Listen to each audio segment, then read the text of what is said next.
मैं पापी हूँ, मुझे तो क्षमा कर। आज भी मुझे वो दिन याद है। उस दिन अगर यीशु मसीह अगर मुझे नहीं मिलता ना पास्टर, तो आज मैं यहाँ नहीं होता। या तो मैं मर गया होता, या तो फिर पता नहीं मेरी क्या हो जाती।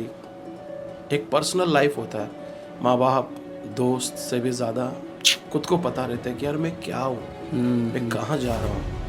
अकेला जब रहता था तो क्वेश्चन करता था मैं अपने आप को।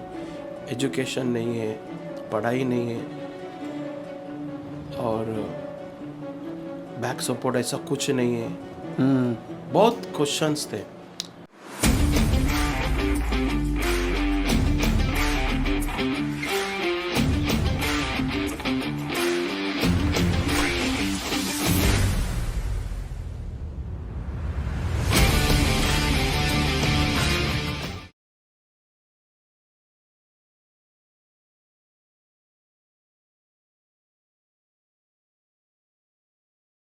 सैम टीवी प्रेजेंट दिल की बात आपके साथ। इस शो में पास्टर योहान आपका स्वागत है। Thank you.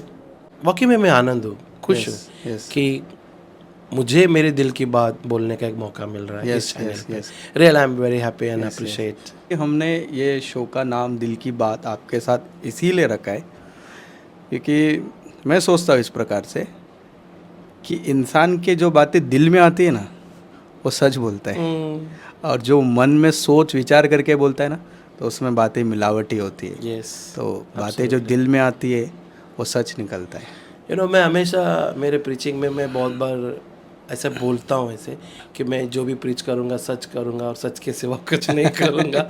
और लोगों को भी मैं यही बोलता हूँ कि हमेशा एक आदत रखना कि सच सुनना, सच के सिवा कुछ मत सुनना। क्योंकि बाइबल बताती है ना कि लोगों को आजकल कथा कहानी सुनना जोक्स, पसंद है। हाँ, मजाक मस्ती। और पौलुस कहता है कि कुछ लोगों ने अपने लिए प्रचारक लोगों को जमा कर लिया है, या फिर एक फेवरेट बना लिया है कि ये प्रचारक अगर आता है तो वो हंसाता है, जोक करता है ना। ये पास्टर जब आता है तो बहुत ही मीन्स एक अस्सी का माहौल ले आता है। ऐसा मतलब लोगों को सच नहीं सुनना है। सच नहीं सुनना, क्योंकि लोगों को कैसा, वो लोग पसंद होते जो बनाई बनाई बातें बोलते हैं, और जो दिल की बात बोलने वाले जो लोग हैं ना, अक्सर लोग उन्हें पसंद नहीं लोग करते। पसंद नहीं करते। उसमें मैं एक हूँ।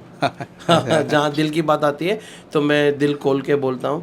और मेरा एक है कि भले लोग हमें पसंद करें ना करें, क्योंकि मुझे यीशु मसीह के सामने एक दिन मेरे हर प्रचार का यस मुझे न्याय देना है। तो पॉल कहता है कि मेरे प्रचार में या मेरी बातों में चिकनी चुपड़ी बातें नहीं रहेगी, और मेरी बातों में और मेरे प्रचार में पवित्र आत्मा का सच्चाई प्रमाण था।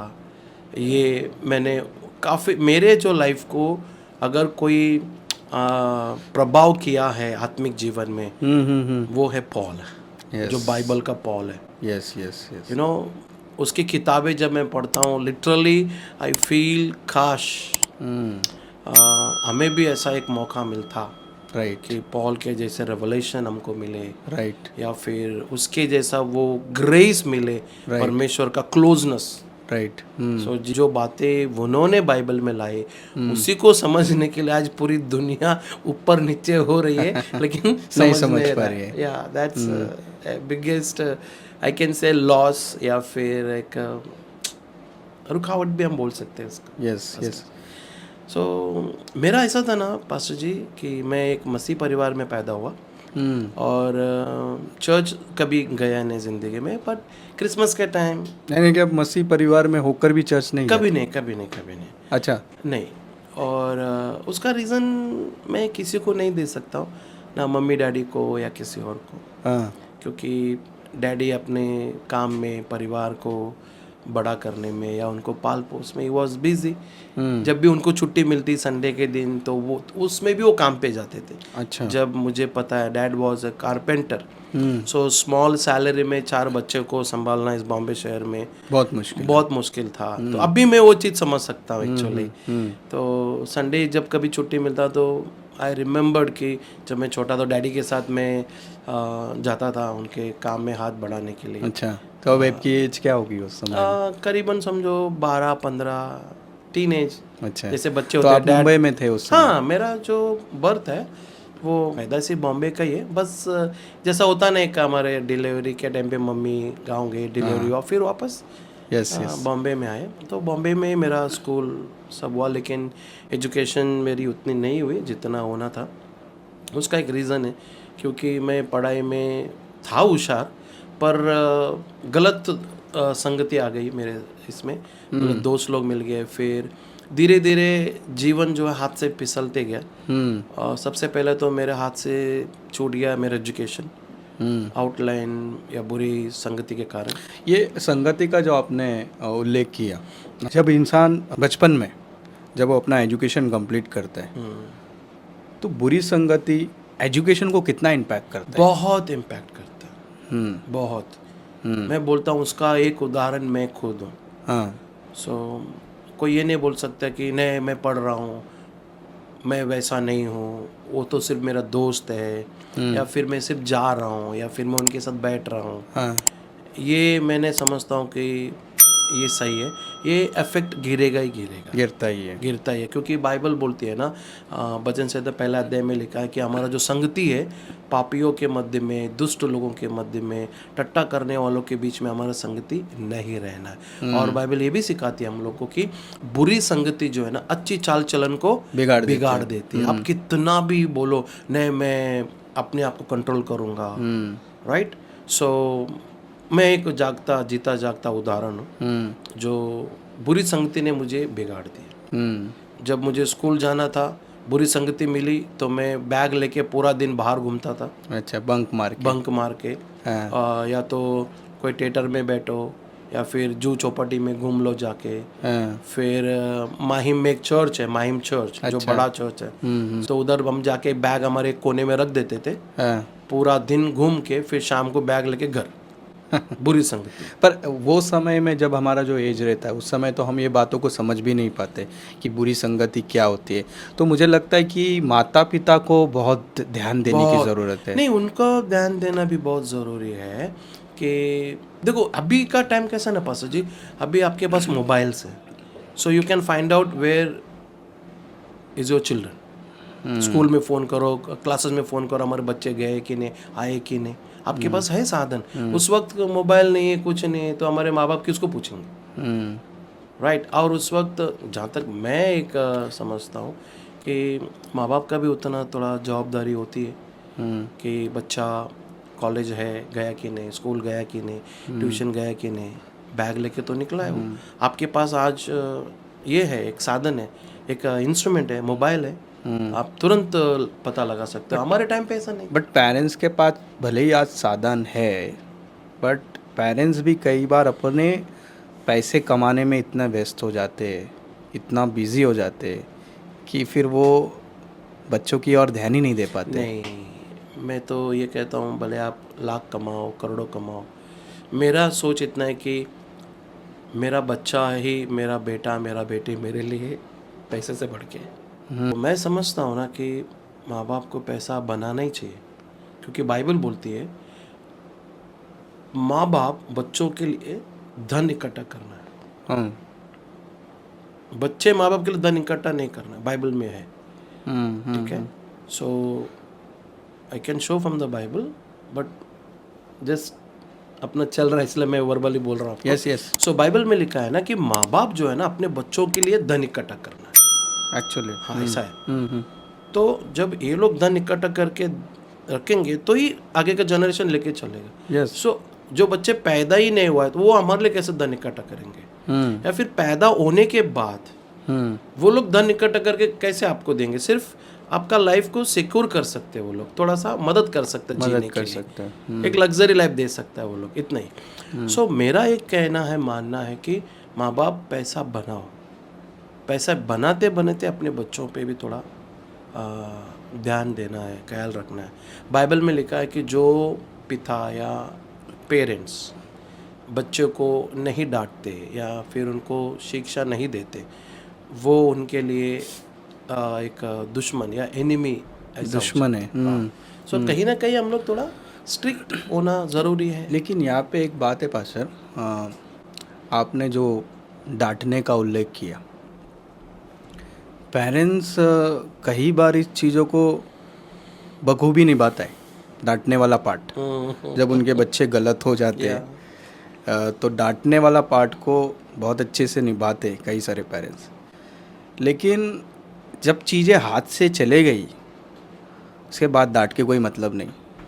इसलिए एक कहावत है ना कि हमारा कर्नाटक में कहावत है, ससुवागी बोग्गल आरोद, मीन्स जो पौधा छोटा होके जब झुकता नहीं है ना, वो बड़ा होने के बाद भी नहीं झुकेगा। हाँ, जब तक वो छोटा है जब तब तक आप ध्यान दो। हाँ, जब वो ऐसा छोटा सा पौधा है उसके साथ एक लकड़ी रखते हैं लोग, हाँ, एक लकड़ी रख के बांधते हैं ताकि वो सीधा बड़ा हो जाए। तो उसका मीनिंग यही मुझे किसी ने बताया कि उसको छड़ी देना जरूरी है ताकि वो स्ट्रेट बड़ा हो जाए। एक बार बड़ा होने के बाद आप उसको बेंड नहीं कर सकते, कुछ नहीं कर सकते। हाँ, लेकिन उसके बाद एक, जहाँ तक मैं समझता हूँ, मैं तो पूरा हाथ से निकल गया था, मम्मी पापा के एजुकेशन भी नहीं था, लेकिन मेरी ज़िंदगी में यीशु मसीह आया।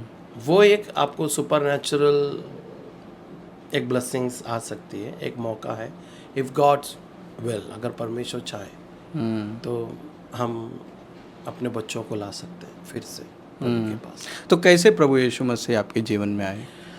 हाँ, तो मेरा ऐसा था कि मेरा पढ़ाई उतना नहीं हुआ, फिर जैसे बॉम्बे में जो होता है मारामारी करना, या फिर बहुत सारी चीज़ हमने की जो नहीं करनी है।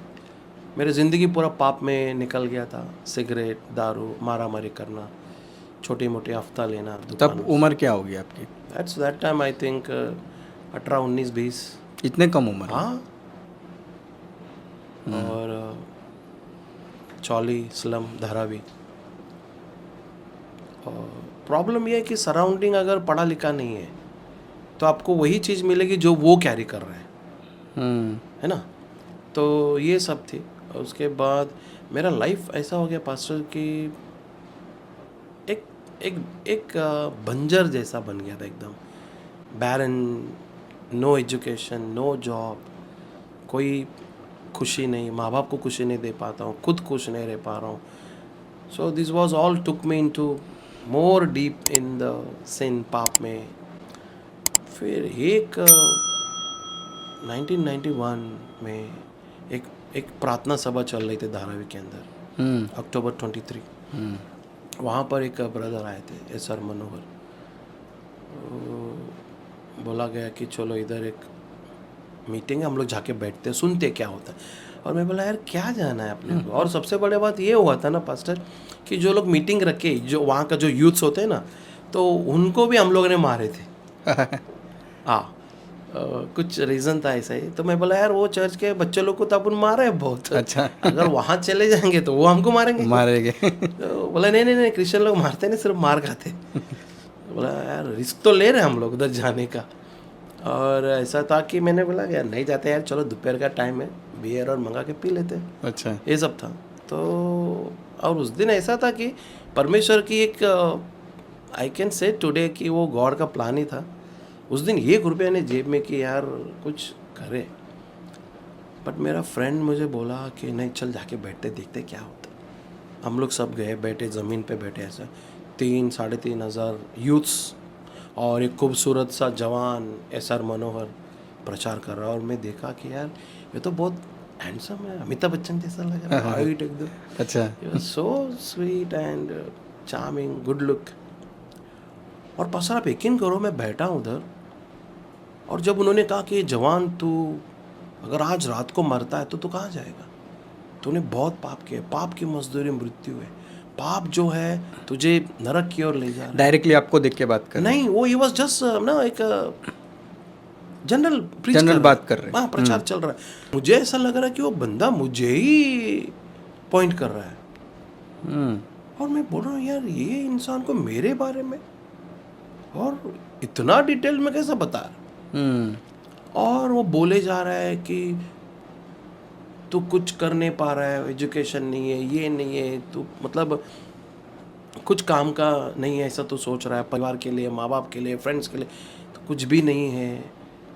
और वो मैं बोला हाँ यार मैं, और शैतान तुझे इस्तेमाल कर रहा है, नरक की ओर तुझे ले जा रहा है, कोई तुझसे प्रेम नहीं करता है, ये वो बहुत सारी बातें चल।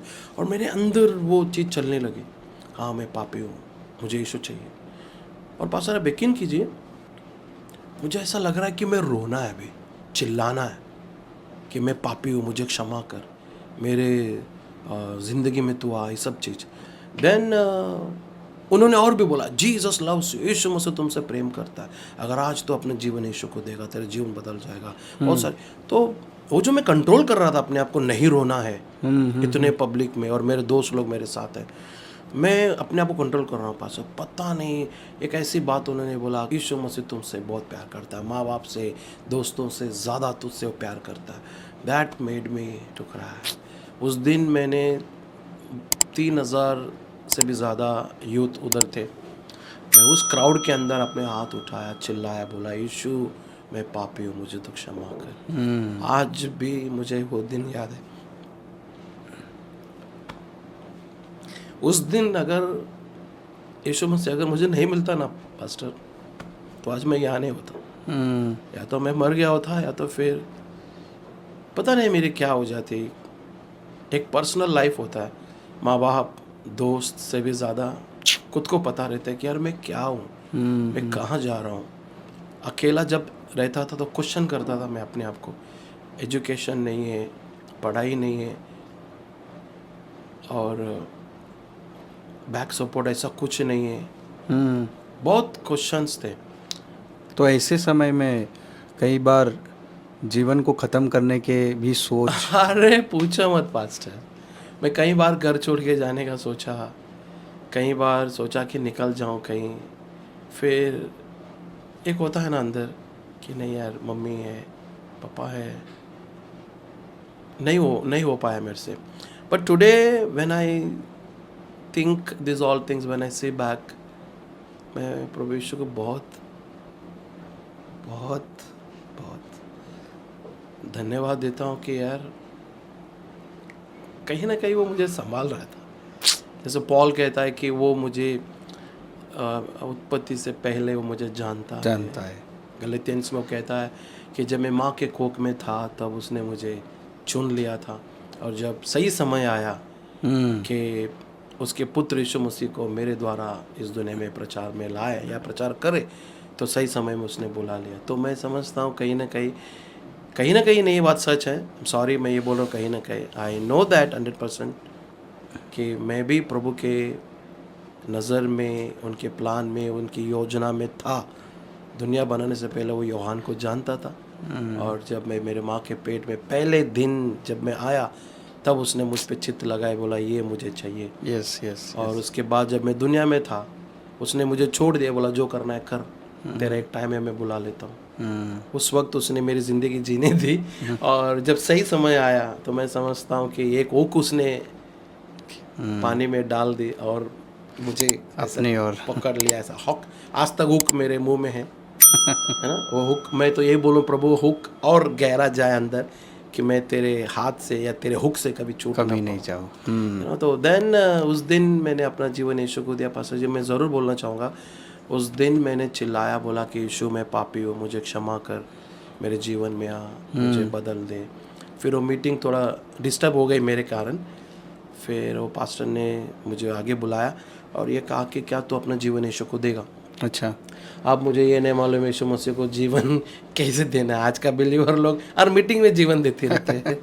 तो मेरे लिए बहुत नया था वो। मैं बोला अभी जीवन यीशु को देना है, तो बस मुझे कुछ समझ में नहीं आ रही है, मैं रोए जा रहा हूँ। और उस दिन और एक चीज़ हो गई पास्टर मेरे साथ, और उसके बाद लेटर ऑन आई अंडरस्टूड कि वो क्या था। और मैं रोए जा रहा हूँ, मैं पापी हूँ बोल रहा हूँ, मेरे मुंह से कुछ अलग अजीब सा एक अलग शब्द निकल रहे हैं, और मुझे लग रहा है मैं शायद पागल हो गया हूँ। मैं कुछ को बड़बड़ा रहा हूँ, और मैं अपने होठ को दबाने की कोशिश कर रहा हूँ, मुंह बंद करने की कोशिश कर रहा हूँ। एक फ्लो, एक नदी जैसा बह रहा है, दुदु कुछ तो बोले जा रहा हूँ मैं। कुछ दिन के बाद पता चला कि पवित्र आत्मा है, वो अन्य भाषा है। आई वॉज नॉट नोइंग कि वो क्या था मेरे लिए। इट वॉज ट्रूली, जैसे पौलुस बोलता है, हैव ए साल्वेशन एक्सपीरियंस। और आपने वो डे 1 में ही प्राप्त किया। यस, क्योंकि आज लोगों की जर्नी विश्वासी जीवन में लंबे समय तक चले जाते फिर भी वो पवित्र आत्मा को नहीं नहीं है प्राप्त ना कर पास्टर। पाते। मैं आपको क्या बोलूँ, जब मुझे मेरा फ्रेंड जब संतोष ने बोला कि ना आपको इधर आना है, दिल की बात जो चैनल है ना, मैं बोला यार ये मेरे लिए एक अच्छा मौका है कि मैं अपनी दिल की बात रखूँ, आत्मिक जीवन में आज क्या चल रहा है, क्या मिसिंग है, क्या कमी है, ये चीज़ मैं बोलना मतलब चाहता था। वैसे मेरे प्रचार में मैं बहुत बोलता हूँ, बहुत बार, लेकिन ऐसा है ना फेस टू फेस कोई मुझसे पूछे कि मैं उनको क्लियर कट बोलूँ कि क्या है। उस दिन ना पास्टर ये हुआ कि मेरे साथ ऐसा हुआ कि मैं अन्य भाषा में बोलने लगा। मुझे नहीं मालूम था कि ये अन्य भाषा है, ये पवित्र आत्मा है। मुझे लगा कि मैं पागल हो गया है और मुझे समझ में नहीं आ रहा कि मैं क्या बोल रहा हूँ। फिर वो पास्टर मुझे पूछा कि क्या तू अपना जीवन यीशु को देगा? मैंने बोला हाँ दूंगा। फिर उन्होंने फिर और एक क्वेश्चन मुझसे, क्या तू अपना जीवन यीशु के लिए जिएगा? अब मैं बोला यार यीशु के लिए जीना मतलब मैं तो पहले से क्रिश्चियन हूँ, अभी इसमें जीना क्या है यीशु मसीह के लिए? वो एक मेरे लिए कुछ नया कुछ क्वेश्चन थे उस दिन। और मैंने अपने सिर्फ मुंडी हिलाया क्योंकि रो रहा था, समझ में नहीं आ रही क्या चल रहा है। बैक ऑफ द माइंड में ये चल रहा है कि मैं पागल हो गया हूँ, मैं कुछ बड़बड़ कर रहा हूँ, ये सब था। तो आपके साथ आपके दोस्त लोग थे सब उसमें 4 लोग भाग गए कि आपको कुछ हो गया? हाँ मुझे कुछ हो गया, मैं रोने लगा, चिल्लाने लगा। तो मेरा जो दोस्त लोग थे सब भाग गए। और मीटिंग के बाद एक फ्रेंड मेरा बचा था, वो मुझे पकड़ के घर तक लेके गए। उसको लगा इसको घर तक पहुंचाना है। और ऐसा हुआ ना पास्टर कि रात को मैं सोया तो मेरे ब्रदर्स, मैं 3 ब्रदर्स, हम लोग लाइन से सोए थे पहले माले पे। तो मेरे अंदर ना पास्टर एक सॉन्ग चल रहा है, हालेलुया हालेलुया। ऐसा लग रहा है हज़ारों वायलिन बज रहा है, एक हालेलुया हो रहा है और एक अजीब सा जॉय अंदर, ऐसा लग रहा है एक नदी बह रहा है मेरे अंदर। अच्छा। मेरा लाइफ में first time because of happiness के लिए मैं बहुत जगहों में गया, पब में गया, बार में गया, जिधर ऑर्केस्ट्रा होती है वहाँ गया, जिधर बट रियल संतुष्टि, वो जो जॉय था ना वो नहीं आ रहा था अंदर। बट उस दिन नाइट को एक चल रहा है, एक ऐसा लग रहा है यार कि एक दुनिया बसा हुआ है मेरे अंदर। तो रात भर सॉन्ग चल रहा है हालेलुया, और मैं वो जॉय है ना उसको है ना कंटेन नहीं कर पा रहा हूँ, इतना वो फ्लो है। और मैं बार बार उठ के बैठ रहा हूँ। मेरा छोटा भाई मुझे बोल रहा है अन्ना क्या हो गया तेरे को, तू बाहर कुछ लपड़ा करके आया है क्या? डर के मारे तू उठ रहा है, बोल अभी। अच्छा। मैं बोला नहीं ऐसा कुछ नहीं, तुम लोग सो जाओ। तो मॉर्निंग तक ना पास मेरे को नींद नहीं आई थी। देन मैं मतलब वो एक वो खुशी थी, वो एक जॉय था, पता नहीं वो क्या था। यानी कि जो खुशी आपको वो शराब पीने में नहीं मिला। नहीं कंपेयर नहीं कर सकते पास्टर। यस नहीं कर सकते। मैं तो ये बोलूँ ना कोई गर्लफ्रेंड भी वो उतनी खुशी नहीं देगी। हाँ मैं सच बोल रहा हूँ आपको, वो जो जॉय था ना आई कांट, है ना, उसके आगे कोई मोल नहीं है पास्टर। इसलिए यीशु मसीह बोलता है ना मेरा आनंद तुम में पूरा हो और वो आनंद तुमसे कोई नहीं छीनेगा। वो जॉय। और एक भी लिखता है ना कि the spirit of the joy, फिर joy in the presence of God. तो ये सब चीज़ मैंने उधर अनुभव किया। फिर नेक्स्ट डे इंटरेस्टिंग स्टोरी, एक नेक्स्ट डे मैंने मम्मी को बोला कि मुझे बाइबल पढ़नी है। अंदर से एक आवाज़ आ रही थी बाइबल पढ़। मम्मी को बोला बाइबल चाहिए, तो मम्मी कहीं से देख ढूंढ के निकाला न्यू टेस्टमेंट। तो उस समय मम्मी का रिएक्शन कैसा था? मम्मी सी है ना वो बोल रही है आज इसको क्या हुआ है। कभी बाइबल नहीं पूछता ये। और दूसरी बात ना पास, रोज सुबह उठ के मैं बाहर चला जाके स्मोक करने का ना, उस दिन गए नहीं। हाँ ठीक है। तो ये बात मम्मी को पता था? हाँ सुनो ना, कहानी ऐसी जा रही हो, मैं घर से बाहर ही नहीं जा रहा हूँ अभी, घर में ही हूँ। पापा बोल रहे आजकल ये बाहर नहीं जा रहा है, लगता है बाहर कुछ बड़ा लफड़ा किया है इसने, इसलिए बाहर नहीं जा रहा है, पूछ लो उसको कुछ किया है क्या। तो मम्मी मेरे को बोला निमप्पा मतलब तुम्हारा डैडी ऐसा पूछ रहा है कि तुमने कुछ किया। मैं बोला मम्मी ऐसा कुछ नहीं है, मैं ऐसा से मीटिंग में गया था बट उधर कुछ हुआ तो मुझे बाहर जाने का मन नहीं कर रहा है। अगर कोई मेरे फ्रेंड्स लोग आए बोले योहान है तो बोलना कि घर में नहीं है, वो किधर गया है इतना। तो मम्मी भी परेशान, बोला इसको क्या हुआ है आजकल। तो मैं मम्मी को बोला मुझे बाइबल है तो दे दो घर में किधर। तो मम्मी ढूंढ के निकाली, एक न्यू टेस्टमेंट था। न्यू टेस्टमेंट ये आपको थोड़ा इंटरेस्ट लगेगा। तो पहला पन्ना में खोला उसको, तो उसमें सब वंश वाली है ना, तो इसने इसको पाया, ये इसका बेटा, ये इसका बेटा। वो पढ़ते गए, मैं बोला यार ये तो राशन कार्ड जैसा लग रहा मुझे, बंद कर दिया मैंने उसका, बोले नहीं चाहिए। फिर दूसरा दिन फिर से वो फोर्स अंदर, बाइबल पढ़ो। फिर मैंने बोला नहीं अभी पढ़ना है। फिर जैसा वो जीसस क्राइस्ट का जो जन्म लेने का जो स्टोरी शुरू होता है, मैथ्यू चैप्टर में जो पकड़ा मैंने 28 चैप्टर ना पास्टर, उस दिन मैं ख़त्म कर डाला उसको, पूरा पढ़ ली एकदम। भूख बढ़ते जा रही है ऐसा। फिर हमेशा एक छोटा पॉकेट बाइबल आती थी उस टाइम पे, नया, वो मेरे जीन्स में रख, जब भी मौका मिला पढ़ने का।